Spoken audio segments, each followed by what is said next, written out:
Hello, Halfway Families. This is Mrs. Randall reading today's chapters of Storm Runners. 2:31 p.m. Tomas stopped the semi in front of a chain link gate. He jumped out, swung the double gate open, then jogged back to the cab. Chase wondered if maybe Tomas had lightning in his body, too. They followed Tomas through.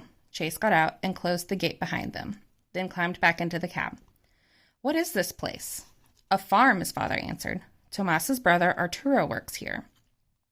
Chase didn't know Tomas had a brother. "They need some minor repairs," his father continued. "I told them that we'd fix them up if they let us park here for free. You're in charge of the repairs. Tomas and I will be in St. Petersburg, St. Pete as they call it." Chase hoped his father was right about the repairs being minor. "Where's the school?" "About 10 miles away. You'll have to drive the quad down to the road to catch the bus." "You think the storm is going to hit up here?" "I haven't checked the satellite images since early this morning, but there's a chance it could shift northeast. Palm Breeze might get nicked, but you'll be okay. This is the highest ground in the county. You'll still need to be alert, though. You know the routine." Chase did know the routine. Sitting at his feet next to the thermos was his go bag. A day pack for each of them had within reach 24 hours a day. Inside was everything they needed to survive for 3 days. Satellite phone for when the landlines and cell signals failed. First aid kit, rain gear, bottled water, camp stove, flares, free-dried food, energy bars, knife, butane lighter, binoculars, and several other items, none of which they'd had to use yet. The farm wasn't like any farm Chase had seen before. The fences were made out of heavy-duty chain link. About every 20 feet there was a warning. Danger, electrified. Electrified against what? Chase thought. We've gone half a mile and I haven't seen a single animal. They came to a second gate. On the other side were 4 large metal buildings. They pulled the rigs through the gate, parked, and stepped out into the humid air. A man came out of the building directly in front of them. He was small, very small. He pulled off his leather gloves as he walked towards them. "You're the masters?" "John," his father said, holding out his hand. "This is Tomas, and this is my son Chase." Chase shook the man's little hand. The man stared at him with bright blue eyes. "You're probably wondering what to call me." "What do you mean?" "Midget, dwarf," the man said. "I don't mind any of them, but dwarf is the appropriate word since I have dwarfism. But the acceptable term, if you want to be politically correct, is little person." He patted his head. LP for short. He laughed at his own joke. Chase and his father smiled. Tomas smiled too, but Chase doubted he had gotten the pun. "My name's Marco Rossi," the man said. "I'm pleased to meet all of you." He looked at Tomas. "I'm afraid your brother Arturo isn't here. He and the others took off yesterday with a load of animals, but you're still welcome. And in fact, I'm glad to have you. We're a little short-handed." "Actually, Tomas and I won't be around much," Chase's father explained. "We need to head to St. Pete and help prepare for the storm.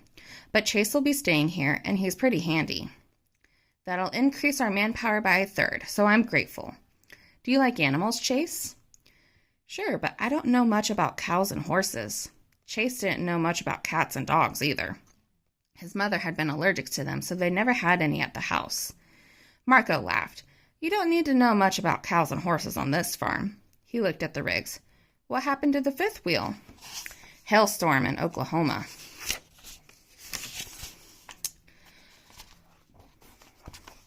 "Hope that doesn't happen here."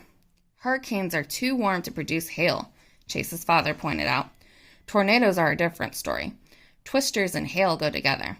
The problems with hurricanes are wind, rain, and storm surge." He looked at Chase. 10-3. Chase nodded, though his father was 3 seconds fast. "We better get moving. I want to be in St. Pete before it shuts down for the night."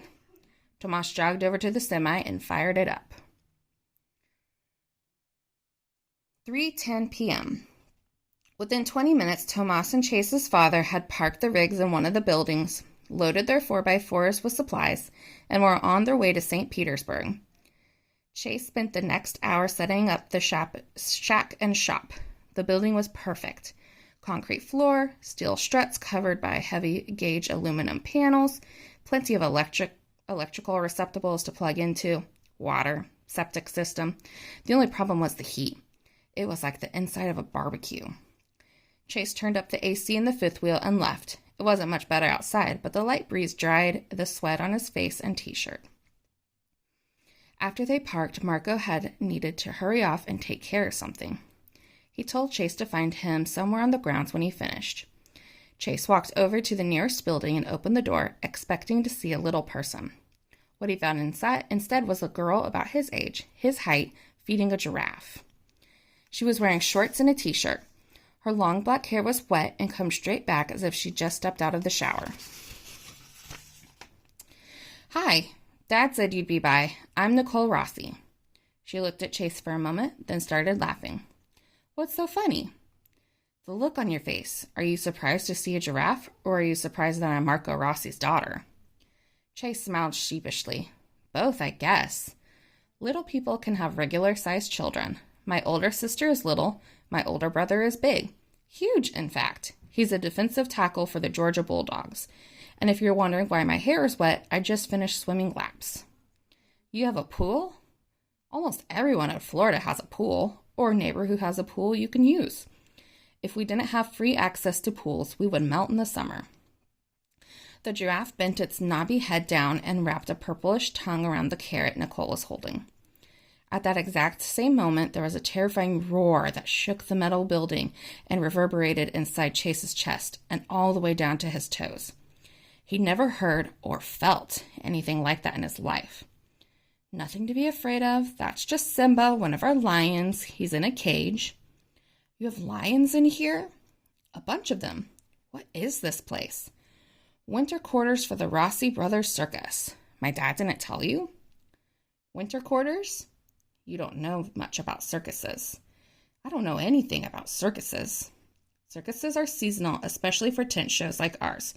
We can't put up the big top or get where we're going if it's snowing. We need a place to keep the animals during the winter. The whole show should be back up here by now, but we picked up a couple of extra months in Mexico. It's just as well because of the storm. Arturo and our winter quarters crew are hauling animals south of the border." "Not the giraffe?" "Gertrude," Nicole said.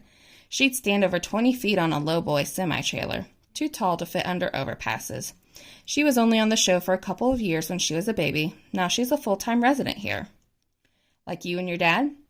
"That's right. Someone has to be here to take care of the surplus animals and run the farm. And I have school. My mother and sister are on the road with the show, along with my 2 uncles.